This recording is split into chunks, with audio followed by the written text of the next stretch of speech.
बच्चों, आज हम लोग जीव विज्ञान के अंतर्गत पुष्प का अध्ययन और उसका वर्णन करना सीखेंगे।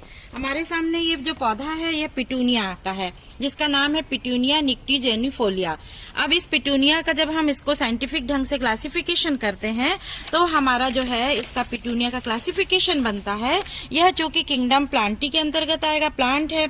डिवीजन यदि हम देखें तो पुष्प देने वाला पौधा है, इसलिए यह एंजियोस्पर्म हो जाएगा। क्लास यदि हम इसको देखें कि किस क्लास में आता है तो ये डाइकोटिलिडनी में आता है, अर्थात द्विबीजपत्री है। ऑर्डर की बात करें तो इसका जो ऑर्डर है, ऑर्डर अर्थात जो गण है वह है सोलेनेसी। और यदि इसकी फैमिली को यदि हम देखें तो फैमिली जो है वह सोलेनेसी में आएगा। जीनस की बात करें तो जीनस में आ जाएगा पिटूनिया, और इसकी स्पीशीज यदि हम देखें तो ये जो स्पीशीज है वह पिटूनिया निक्टीजेनिफोलिया होती है। तो यह तो हो गया हमारे फूल का जो है साइंटिफिक ढंग से क्लासिफिकेशन, कि किस तरह से हम उसको बायोलॉजी के अंतर्गत जगह देते हैं हमारे वनस्पति शास्त्र में। पहला पॉइंट है हमारा स्वभाव। तो ये जो पौधा है ये 1 वर्षीय शाख के अंतर्गत आता है, हर साल यह उत्पन्न होता है। जड़ की बात करें तो इसकी जड़ जो है, इस पौधे की जड़, पिटूनिया की जड़, यह होती है मुसला जड़ होती है। और ये मुसला जड़ में भी किस प्रकार से होता है, शाखित। मुसला जड़ चूंकि द्विबीजपत्री पौधों का गुण है और यह द्विबीजपत्री पौधा है। तने की बात करें तो तना आप देख रहे हैं कि सीधा है, इसलिए इरेक्ट बोलेंगे उसको। वायवीय है, एरियल है ना, हवा में है ये। उसके बाद में ये देखिए ग्रीन कलर का है, छोटे छोटे से इसमें बाल हैं, तो यह हेरी प्रकृति को बताता है। पत्ती की बात करें, अभी आप देख रहे हैं इसकी पत्ती, तो जो पत्ती है वो कैसी है, स्तंभिक है, मतलब तने के ऊपर में लगी है। उसके बाद में यह कैसी है, यह शाखीय है, सवृंत है। इसमें छोटी छोटी डंडियां आप देख रहे हैं, ये छोटी छोटी डंडियों के ऊपर ये लगी है। उसके बाद में ये जो है यह अनुनपर्णी, अनुनपर्णी अर्थात इसमें जो है अनुपर्ण पत्ती के नीचे छोटी रचना होती है जिसे अनुपर्ण बोलते हैं, वह नहीं है, इसलिए यह जो है वह अनुनपर्णीय या एक्स स्टिपुलेट होती है। तने के निचले भाग में, तने में निचले में आप देख रहे हैं तो देखिए अल्टरनेट क्रम में लगी। इनका जो क्रम है वह कैसा है, एकांतरित क्रम में होता है। और प्रकार को यदि हम बोले तो सिंपल प्रकार की है। अब यदि हम इसकी शिरा विन्यास की बात करें, ये पत्ती है, पत्ती का जो शिरा विन्यास है ये किस तरह का हो रहा है, जालिकावत शिरा विन्यास है। समानांतर प्रकार पहला है, और दूसरा उसमें भी हम ध्यान से देखेंगे तो यह कैसा है, जालीय जो होती है, जालिकावत होता है, जो कि द्विबीजपत्री पौधे का मुख्य गुण होता है। इसमें एक मुख्य शिरा है, उसके चारों ओर फिर अन्य छोटी छोटी बारीक बारीक शिराएं हैं। तो बच्चों ये तो हो गया पत्ती का वर्गीकरण। अब हम यदि इसकी पुष्पक्रम की बात करें तो पुष्पक्रम जो है यह किसके अंतर्गत आता है, कक्षीय द्विशाखी ससीमाक्ष। कक्षीय द्विशाखी ससीमाक्ष का मतलब ये होता है कि उसमें जो होता है, जो पुष्प जिस डंठल पे लगा होता है वह एक निश्चित सीमा तक बढ़ता है। देखो आप चित्र में देख रहे हैं, इस तरह से बढ़ेगा। अब फूल बन गया यहाँ पे, अब यहाँ पर फूल उत्पन्न नहीं होगा, इसके साइड में 2 शाखाएं निकलेंगी, फिर उसमें 2 जो और छोटी डंठल निकलेगी, वहां पर फूल बनेगा, और फिर यहाँ पर एक और फूल उत्पन्न होगा। तो इस तरह का ये जो है इसकी जो, इसके बाद अब इसमें फूल नहीं आएगा, फिर नई शाखा निकलेगी और उसमें फूल आएगा। आप देख ही रहे हैं इसमें, यहाँ पर देखो ये नया नया फूल ये इस तरह से। तो यह द्विशाखी ससीमाक्ष के अंतर्गत यह जो है फूल आता है, इसका पुष्पक्रम। अब हम इसकी पुष्प की बात करें तो यहाँ पर आप देखिए ये इसका फूल दिख रहा है हमको, ये पिटूनिया का फ्लावर है, ठीक है। ये बच्चों ये पिटूनिया का फ्लावर है, आप डायग्राम में भी देख रहे हैं आपके पास में। और ये देखिए तो ये कैसा डंठल में है, डंठल लगा हुआ है, इसलिए इसको हम क्या बोलेंगे, पेडिसिलेट। क्या बोलेंगे, पेडिसिलेट। उसके बाद में यदि हम देखें तो इसमें सहपत्र नहीं होते हैं, ई ब्रैक्टिएट के अंतर्गत आता है, कोई छोटे सहपत्र नहीं है, इसलिए इसको हम ई ब्रैक्टिएट बोलते हैं। फिर आप देखेंगे जो पुष्प का तीसरा जो पुष्प का जो अगला चक्र होता है वह होता है कैलिक्स। तो आप यहाँ देख रहे हैं ये इसका कैलिक्स है, ये देखो कैलिक्स दिखाई दे रहा है ना। तो जो कैलिक्स है वो कैसा होता है, 5 है। कितने नंबर में, 1 2 3 4 और 5। तो कैलिक्स की संख्या कितनी हो गई, 5। और सभी कैसे हैं, आपस में ये जुड़े हैं, इसलिए इसको हम क्या बोलते हैं, गैमोसेपलस। देखो यहाँ पे नीचे ट्यूब जैसी रचना बना रहे हैं ना, ये आपस में जुड़े हुए हैं, तो इसे हम क्या बोलेंगे, गैमोसेपलस। तो यहाँ पर हम देख रहे हैं इसका जो कैलिक्स है वो सब आपस में जुड़ा हुआ है, तो यह कैसा हो गया, गैमोसेपलस प्रकार का हो गया। उसके बाद में यदि हम देखें कि इसके जो सेपल्स हैं, जो कैलिक्स के जो एक एक, यदि हम दलपुंज की बात, बाह्य दलपुंज की बात बात करें तो ये जो इसके कैलिक्स जो है ये किस प्रकार की उनकी कोर आपस में छू रही है। ये देखो ये जो कोर है ये छू रही है, तो यह कौन से प्रकार के अंतर्गत आ जाएगा, वेलवेट प्रकार का। और छोटे छोटे इसमें बहुत बारीक बारीक से ध्यान से यदि हम देखें लेंस की सहायता से तो छोटे छोटे बाल होते हैं, तो इसलिए ये कैसा हो जाएगा, रोमिल प्रकार का हुआ। तो ये तो हो गया कैलिक्स का वर्णन। अच्छा, पुष्प को हमने बोला ही कि डंठल है तो पेडिसिलेट हुआ, है ना। उसके बाद में ये कैसा है, सवृंती हो गया। यदि हम पुष्प को काटे, किसी भी वर्टिकल एंगल से काटें तो इसको हम बराबर भागों में से बांट सकते हैं। ऐसे काटें या ऐसा ले एंगल, या इस तरह से ले हम इसको, ऐसा इस तरह से वर्टिकल करें तो ये हर उसमें से वर्टिकल प्लेन में काटने पे जब पुष्प दो बराबर भागों में बट जाता है तो वह त्रिज्या सममित कहलाता है। तो पुष्प की रचना किस प्रकार की हुई, त्रिज्या सममित हुई। उसके बाद में ये इसमें चूंकि नर जनन अंग भी होता है, मादा जनन अंग भी होता है, अभी हम इसको ओपन करेंगे तो आपको दिखाएंगे, तो इसलिए ये किस तरह की कैटेगरी में आएगा, बाइसेक्सुअल बोलते हैं इसको।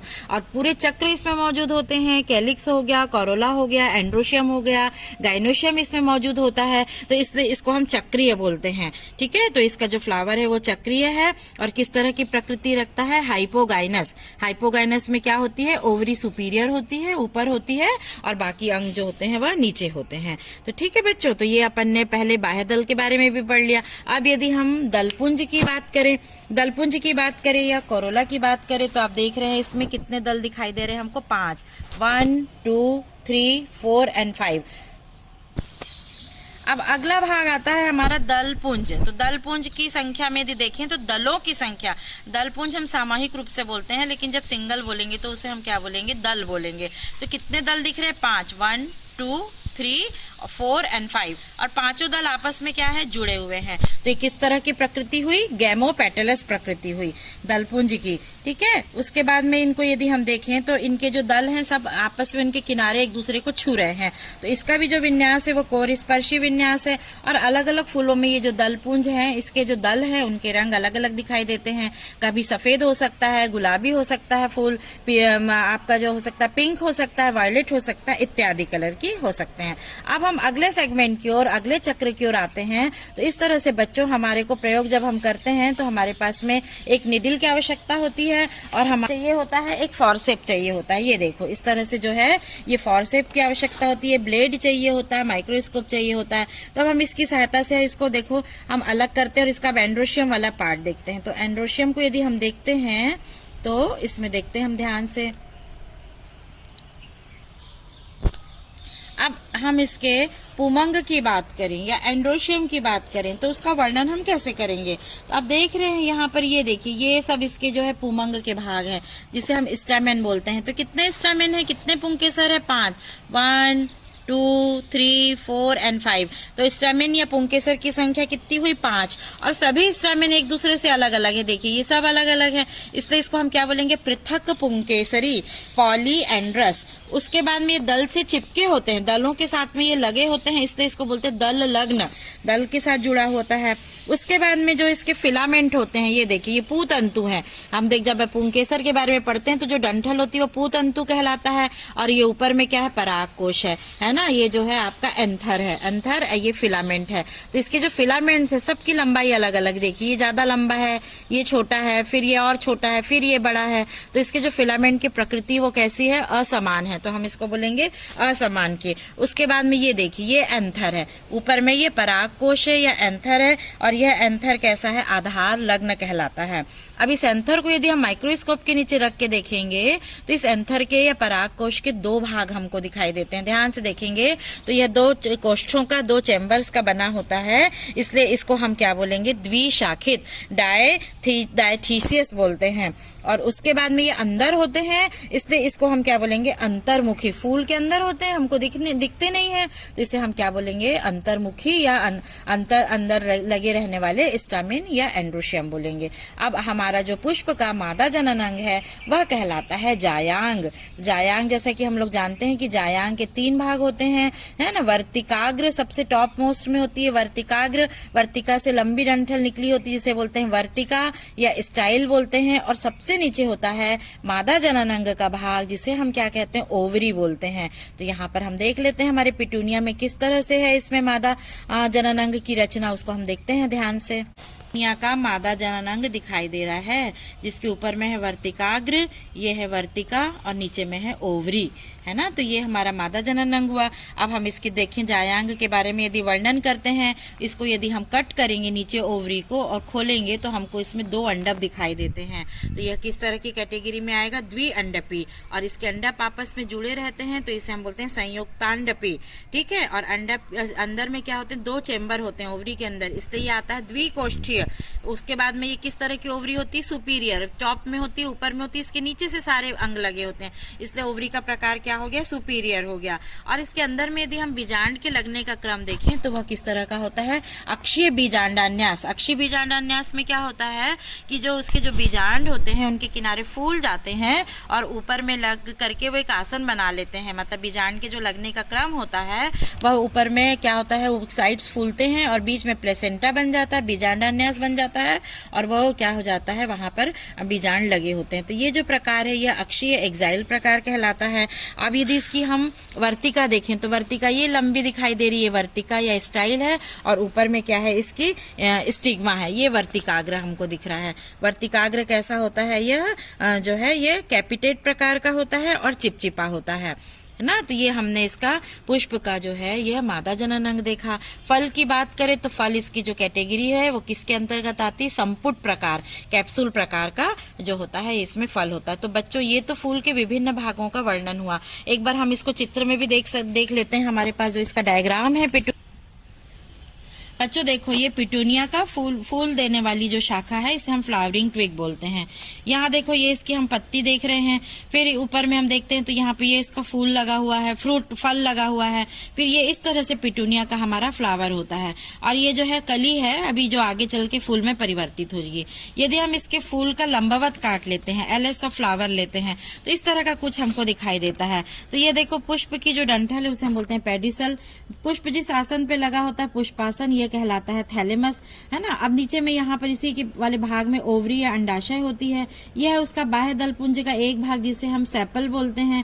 उसके बाद में हम इसके यहाँ पर और ऊपर जाते हैं तो ये देखिए दलपुंज का भाग है, इस तरह से दिखाई दे रहा है जिसे हम कोरोला बोलते हैं। और अंदर में यदि हम देखते हैं तो ये मादा जननांग दिख रहा है। मादा जननांग का टॉप मोस्ट भाग स्टिग्मा है, ये लंबी डंठल है, ये इसकी स्टाइल है, और नीचे में क्या आ रही है? ओवरी है जिसके अंदर में अंडप लगे हुए हैं, है ना। तो ये इस तरह से हमको भाग दिखाई देता है। और साइड में देखेंगे आप तो ये स्टामेन है, इसका जो है नर जननांग है जिसका ये एंथर है, ये परागकोश है, और ये इसका पूतंतु है, ठीक है। ये देखिए इस तरह से हमको देखते हैं, यदि हम अलग ओपन करके देखें तो इस तरह से लंबा फिलामेंट दिखाई देगा स्टामेन का, और ये एंथर है, इसके 2 लोब होते हैं। मादा जननांग की बात करें तो इस तरह से ओवरी होती है, ये इसकी स्टाइल हो गई, और ये हो गया स्टिग्मा ऊपर में। जब हम इसकी ये जो है ओवरी, इसको जब हम ब्लेड से कट करते हैं और माइक्रोस्कोप के नीचे दिखते हैं, उसको ट्रांसफर सेक्शन देखते हैं तो इस तरह से टीएस ऑफ ओवरी हमको दिखाई देती, ट्रांसफर सेक्शन ऑफ ओवरी या अंडाशय।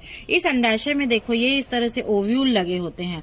ओवरी की बाहर की वॉल है ओवरी वॉल, अंडाशय की वॉल कहलाती है। ये ओव्यूल्स लगे हैं और ओव्यूल्स के जो किनारे हैं ये फूल गए हैं, फूल के इन्होंने जो आसन बना लिया ये प्लेसेंटा कहलाता है। तो जब इस तरह से ओव्यूल लगे रहते हैं तो इसे हम बोलते हैं एक्सियल प्लेसेंटेशन। अब ये तो हमने बात करी फूल की के विभिन्न भागों की। यदि इन विभिन्न भागों को हमको चित्र की सहायता से समझाना है तो हम कैसे समझाएंगे? तो यहाँ पे ये जो गोला है ये किसको बताता है? मात्र अक्ष को। किसको बताता है?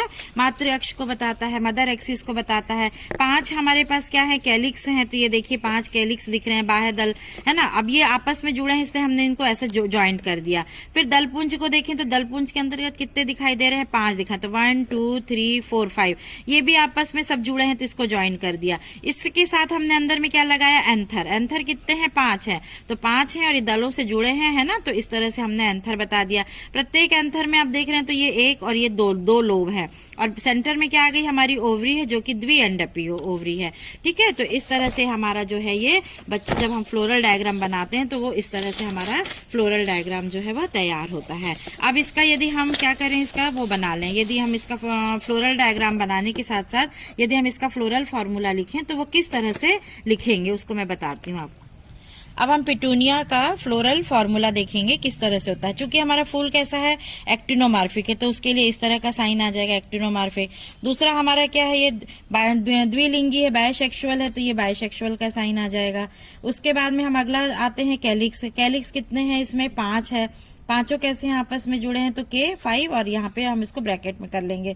कोरोला भी कितने नंबर में है, 5 है। पांचों कैसे हैं आपस में जुड़े हैं, तो ये ब्रैकेट में आ जाएगा। एंड्रोशियम की बात करें तो एंड्रोशियम कितने हैं, 5 है, लेकिन वे एक दूसरे से अलग हैं। किंतु ये जो एंड्रोशियम है वो कैलिक्स कोरोला से जुड़ा हुआ है, इसलिए इसको हम आपस में इस तरह से क्या कर देंगे, ज्वाइन कर देंगे। उसके बाद अगला पोर्शन आता है गाइनेशियम। गाइनेशियम हो गया, ओवरी कैसी होती है, सुपीरियर, तो यहाँ पर हम क्या डंडी नीचे खींच देंगे इस तरह से, ये सुपीरियर ओवरी के लिए ये साइन हो जाएगा। अंडप कितने हैं, 2 हैं, तो यहाँ पे 2 लिख देंगे। दोनों अंडप कैसे हैं आपस में, ये जुड़े हैं। तो इस तरह से हमारा जो है यह पिटूनिया का फ्लोरल फॉर्मूला जो है वह तैयार हो जाता है। Actinomorphic, bisexual, calyx 5, gamosepalous, Corolla 5, gamopetalous, androecium 5, और ये भी कैसे हैं आपस में से अलग अलग हैं, फ्री हैं, है ना, और लेकिन किंतु ये उससे जुड़े हुए हैं कोरोला से, इसलिए इस तरह से हो गया। और गाइनेशियम अर्थात ओवरी किस तरह की, सुपीरियर है, द्विअंडपी है, तो ये हो गया 2, और कैसे हैं, कार्पस से आपस में जुड़े युक्तांडप हैं,